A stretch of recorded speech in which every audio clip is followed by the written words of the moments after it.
चर्चा में भाग लेंगे माननीय सदस्य श्री किशोरी लाल जी।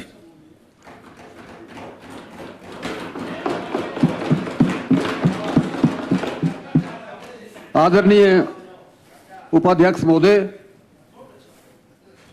हिमाचल प्रदेश के यशस्वी मुख्यमंत्री श्री सुखविंदर सिंह सुक्खू जी ने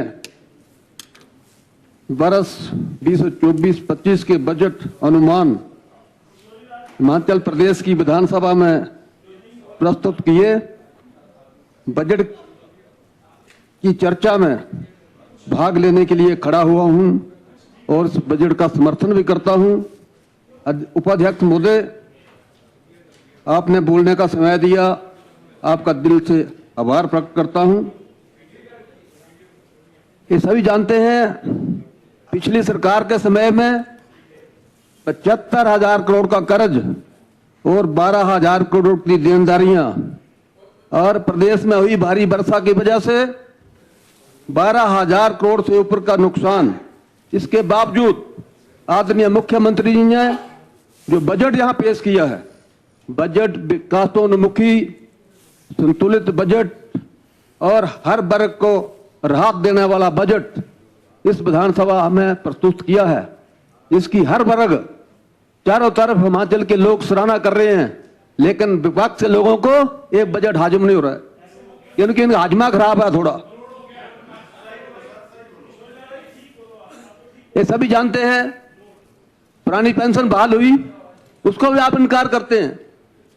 और लोग लेना शुरू हो गए तो उसको तो स्वीकारिए, वो तो मिलना शुरू हुई है कर्मचारी भाइयों को, कि वो भी नहीं शुरू हुई है। इसी तरह से इस पेंशन योजना के तहत अब तक 1,15,000 कर्मचारी ओपीएस को चुना है और ओपीएस में आए सभी कर्मचारी जीपीएफ, जनरल प्रोविडेंट फंड प्राप्त कर चुके हैं। ओपीएस में आए लगभग 5,000 कर्मचारियों को रिटायरमेंट के बाद ओपीएस के अनुसार पे एंड पेंशन ऑर्डर जारी किए गए हैं। क्या ये तो सत्य है? इसको तो मानिए। युवाओं के लिए 680 करोड़ रुपए का स्टार्टअप योजना शुरू की गई है।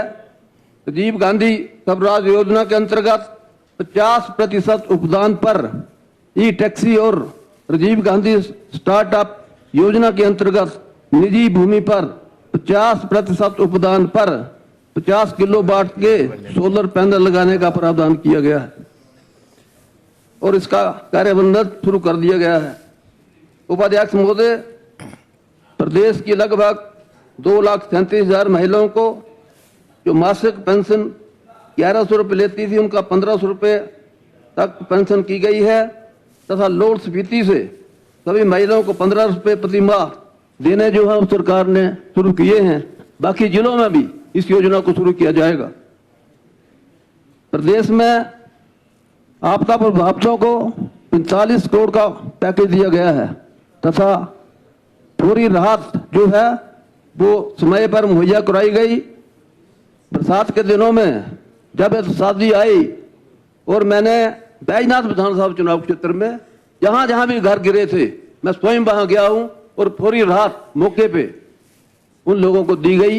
ये भी सरकार का सराहनीय काम था। आज तक इससे पहले इतनी राहत राशि कभी नहीं मिली। जिन लोगों को 1,30,000 सरकार देती थी, उन्हें बढ़ाकर 7 लाख रुपया दिया गया और जिनका नुकसान आर्थिक रूप से कम था, उन्हें 6,000 मिलते थे, उन्हें 1 लाख दिया गया। इसी तरह से गौशाला, उसको पैसे नहीं देते थे, 2,000 रुपया मेड़ने का कम हुई है, उनको भी सरकार ने 50,000 रुपया दिया है। ये सरकार का एक सराहनीय काम है। और उपाध्यक्ष महोदय, मुख्यमंत्री सुख आश्रय योजना के अंतर्गत प्रदेश में 4,000 से अधिक बच्चों को चिल्ड्रन ऑफ द स्टेट के रूप में अपनाया है तथा उन्हें प्रति माह 4,000 रुपये सरकार दे रही है। ये भी सरकार का एक बहुत बढ़िया काम और उन बच्चों के लिए है जिन्हें कोई नहीं पूछता था। और हमारे बच्चे जो स्थिति में थे, जगह जगह ठोकरें खाते थे और ढाबों में काम करते थे, कोई नहीं पूछता उन लोगों को। इन बातों को मेरे मित्र नहीं करते, इनको ये बातें अच्छी नहीं लगती हैं। प्रदेश में राजसाहब अदालतें लगा के 99,000 कानून में इंतकाल तब 6,000 तकसीमें एक साल में की हैं। इनको कोई नजर नहीं आता। ये भी सरकार का एक सराहनीय काम है और कई वर्षों से लंबित मामले थे जो उनका निपटारा हुआ है। सरकार ने किसानों की आय बढ़ाने के लिए, मेरे मित्र जी बड़े भारी किसानों के देसी बनते थे, गला फाड़ फाड़ के किसानों की देसी कांग्रेस पार्टी है। जब मुजारा कानून बना तो उसका विरोध किसने किया? भारतीय जनता पार्टी ने किया। और बैजनाथ में उस वक्त चौधरी हरदयाल जी मंत्री थे, उनकी कार जला दी थी। कौन लोग थे वो? भारतीय जनता पार्टी के लोग थे। वो नजर नहीं आती। मैं चश्मदीन गवाह हूं, मैं वहां था। किसानों की असलियत देसी कांग्रेस पार्टी ने मालिकाना हक दिया। आज किसान खुशहाल हैं, मालिक बने जमीनों के, तो कांग्रेस पार्टी ने दिया। और कांग्रेस पार्टी ने सबसे बड़ा तोहफा है, मालिक का सारा माल ले जाते हैं उठा के। प्लीज डिस्टर्ब नहीं करें आप डिस्टर्ब मत करें। जो अनाज था उनका घर तक पहुंचाना, उसका भी वो कर भाड़ा लेते थे। सीनियर सदस्य है हमारे, सारी व्यवस्था कांग्रेस पार्टी ने की है। आप तो विरोध करते थे उस वक्त। इसी तरह से आपका लाभ नहीं लिया है। किसानों की आय बढ़ाने के लिए गाय के दूध, भैंस के दूध में बढ़ोतरी की है और भी समय आने पर बढ़ाएंगे। ये तो हमारे मैनिफेस्टो में कहीं नहीं है। 80 रुपए गाय का दूध और 100 रुपया भैंस का दूध कहां लिखा है? बढ़ा रही है कांग्रेस पार्टी, कहीं नहीं है। ऐसी बातें आप अपनी मर्जी से करते रहो। और किसानों के लिए जो किसान यूरिया 12-16 के बिना फसल तैयार करेंगे, उनके फसल के बढ़िया दाम 40 रुपए गेहूं, आज तक कहीं नहीं है रेट। और इस तरह मक्की का रेट 30 रुपए, ये पहली बार हुआ है। ये भी कांग्रेस पार्टी की उपलब्धि है, ऐसी कोई बात नहीं है। यहां हमारे पूर्व में मंत्री रहे चौधरी साहब कहते थे अब मीटर नहीं है, 85,000 मीटर आ गए हैं। कितने लगवाने चौधरी साहब? आप भी लगवा लो। खंबे नहीं है, खंबे भी आ गए हैं। अरे पिछली सरकार के समय में अव्यवस्था थी, उसको दुरुस्त करने में टाइम लग गया। व्यवस्था परिवर्तन का समय है, व्यवस्था परिवर्तन हो रहा है और आगे भी होगा। सारा ढारा पटरी भी आ रहा है, ये भी आपको बता देना चाहता हूं। यहां मुफ्त में बहा करने के लिए जो मर्जी आप कहते रहिए। किसानों के आय बढ़ाने के लिए जायका में फिर सेकंड प्रोजेक्ट, जिसके अंतर्गत सब्जी उत्पादन पर 50,000 हेक्टेयर भूमि पर जो है सब्जी उगाई जाएगी। ये भी जो है राज्य सरकार का बहुत बढ़िया काम है। आदरणीय मुख्यमंत्री जी ने इसके लिए भी पूरी योजना बनाई है। और राज्य कृषि विपणन बोर्ड की कार्य प्रणाली को सुधारने के लिए भी काम सरकार कर रही है। ये भी सरकार का एक बढ़िया काम है। किसान अधिक दूध पैदा करे, हिमगंगा योजना वो भी शुरू हो गई है। 500 करोड़ की योजना है। और डगवार में आप तो देखते होंगे, हमारा परमार साहब, डगवार में बहुत बड़ा प्लांट जो है उसको विकसित किया जा रहा है। जब प्लांट विकसित होगा उसके लिए जमीन ले ली है, काम शुरू हुआ है। उसमें पाउडर बनेगा, कई तरह के दूध उत्पाद बनेंगे और उससे किसान जो है खुशहाल होगा। काम शुरू हुआ साहब, बहादुर आप जाके देखिए। इसी तरह कांगड़ा को पर्यटन राजधानी घोषित किया है, उसका आप भी तालियां बजा के स्वागत करिए। आज से पहले कब नहीं हुआ। और इसके विस्तारीकरण के लिए गग्गल का जो हवाई अड्डा है वहां काम शुरू है। तो इसी तरह से प्रदेश सरकार हर तरह से काम कर रही है। और प्रदेश में जो हमारे पशुपालक हैं उनके लिए मोबाइल वैन, चौधरी साहब को, मुख्यमंत्री जी को बधाई देना चाहता हूं। 44 मोबाइल वैन आ गई हैं, घर द्वार पर पशुओं का इलाज होगा। ये भी सरकार का बढ़िया काम है, इसके लिए मैं सरकार को बधाई देना चाहता हूं। किसानों और बागवानों को सुदृढ़ करने के लिए सरकार ने कई ये योजनाएं शुरू की हैं और इससे किसानों को लाभ होगा, बागवानों को लाभ होगा।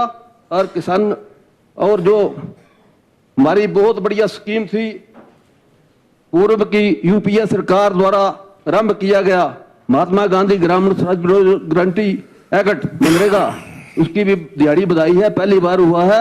अगर किसी मजदूर की 76 रुपए दिहाड़ी बधी है, आप कहते थे 16 रुपए नहीं बढ़े हैं, अब 300 रुपए मजदूर को मिलेगा। ये भी एक करके दिखाएंगे, कोई बड़ी बात नहीं है। इसी तरह से पंचायती राज संस्थाओं में सभी के मानदेय बढ़ाए गए हैं। सराहनीय काम है उनका, जो है उनको हौसला अफजाई होगी और वो अच्छे ढंग से अपना जो कार्य है उसको कर सकेंगे।